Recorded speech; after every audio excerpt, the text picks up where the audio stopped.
brutal response from the Russian Federation to the United States. Russia has stood up to the entire collective West, and in what a way. Many people have been there wondering, why doesn't Russia help Venezuela? It has done so, and it has done so in a way that goes far beyond merely symbolic. It has left the United States speechless and put it in its place on one hand. And I strongly advise you to stay until the end of this video because what I'm going to tell you is absolutely glorious. Let's take it as a beautiful story of how the Russian Federation is supporting one of its main allies, and in this case, how it's doing so at sea. We're talking about Venezuela and the Western media, which are already starting to comment on the issue.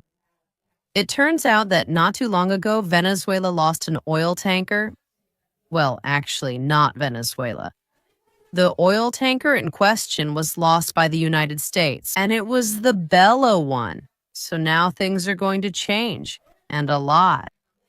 Taking a very unexpected turn of events, it turns out that the United States, trying to show total power and flex its muscles in front of the entire international community, especially in front of Venezuela, it wanted to show that indeed it was a bully in the eyes of the whole world. We're going to keep Venezuelan oil and especially the ships that transport it, they said from the United States. And they ended up indeed stealing quite a few. And from there, they were chasing a particular ship, which was the ship called Bella Uno, but it isn't anymore. In this case, it turns out that the ship in question has been renamed and, in addition, has become part of the fleet of the Russian Federation. Absolutely glorious deeds in every way it has given the Russian Federation to the collective West. And for now, the White House is in such shock that they haven't responded in any way.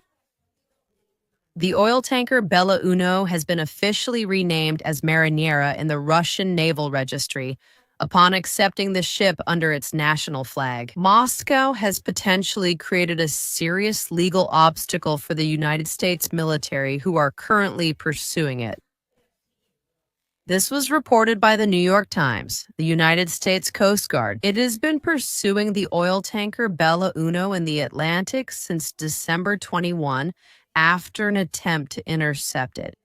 According to United States officials, the crew of the ship raised the Russian flag on board as they fled, declaring the Russian status of the ship.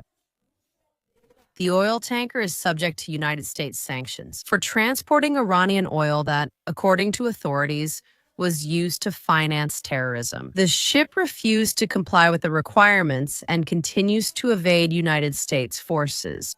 This is simply glorious.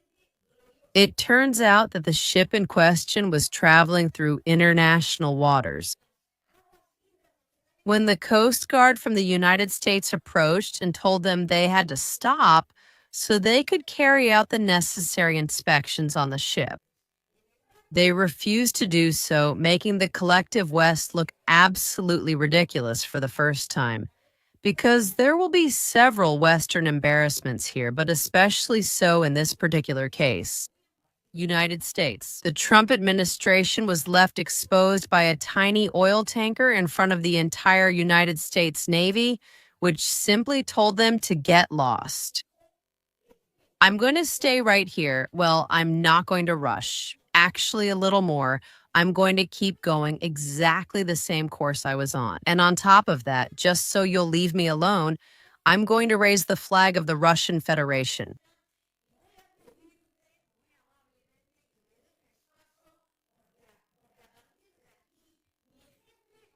Shot in Tokyo, space is created by Mexicana. Supposedly, Vladimir Putin should go and do it. And in the meantime, Portugal, oh, I'm not about.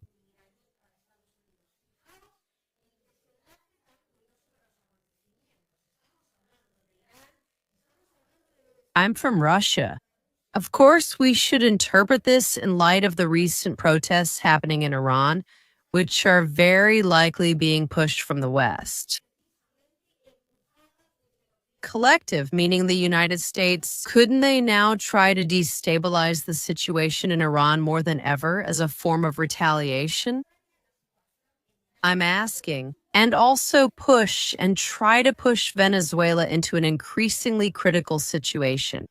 Now, precisely when Ukraine is carrying out more and more attacks against civilian targets inside the Russian Federation, attacks that they are very likely aware of in the United States. This business of chasing after an oil tanker, which in principle has nothing to do with the Venezuelan Navy. In other words, a purely civilian ship. For 10 days, the United States, it seems like it really rubbed them the wrong way.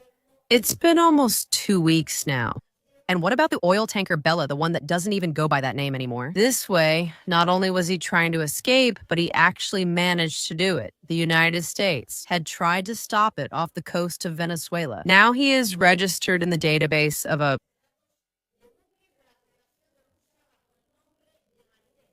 if not given, if they have been given, if one is on the sidelines of this conflict, that is whether someone can.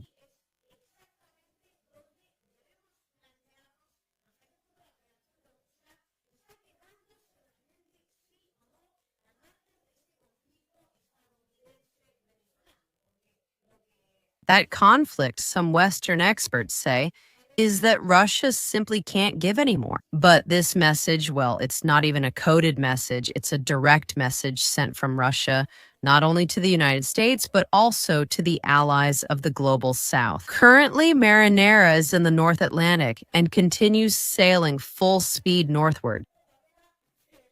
A former official from the United States Department of the Treasury responsible for enforcing the sanctions regime. She suggests that the situation with this oil tanker is just part of a broader Russian strategy to provide shelter for the so-called dark fleet or shadow fleet, that is, vessels that transport sanctioned oil from Russia, Iran, and also Venezuela. Let's remember that the United States authorities were saying that Venezuela would be absolutely subdued. But the United States actually tried to stop Bella 1, but they had to back down because the oil tanker just kept going. Absolutely unforgettable, inconceivable events that leave the Navy, supposedly from the most powerful country in the world in maritime terms, completely exposed. And it's true that the United States Navy is the most powerful and strongest right now. At the international level, yes, the Navy did confront the ship in question, but the United States, no one can deny this, has been left in absolute ridicule at the international level.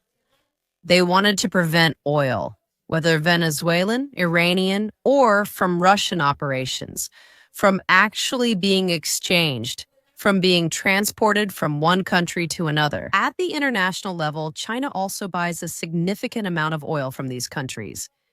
In fact, I think it's almost the only buyer of Venezuelan oil at this time. In other words, the United States got involved with the big players. And it seems that the Trump administration had to back out simply because they couldn't handle the situation. And now comes the million-dollar question. What are they going to do now that the Venezuelan ship officially belongs to the Russian Federation? An unprecedented snub that Washington has been shown, well, that Moscow has shown to Washington, and that Washington has had to swallow whole. What will the United States and Donald Trump do? Because for now, we don't know of any phone call from Trump to Putin. But this situation must have hurt, and a lot, the ego of the American president. They're trying to give the impression that Venezuela is going to become their backyard, and it's oil too. And look how things turned out. On their way, they've come face to face with the Russian Federation, which hasn't had to do anything special at all. And in fact, I know for a fact that even from within Russia, people are already asking for it. The United States has been officially demanded to leave the oil tanker, now Russian, formerly Venezuelan, alone. Tell me this isn't a masterstroke. I'll say even more. If this isn't a masterstroke, it's the masterstroke par excellence. Let God come down and see it.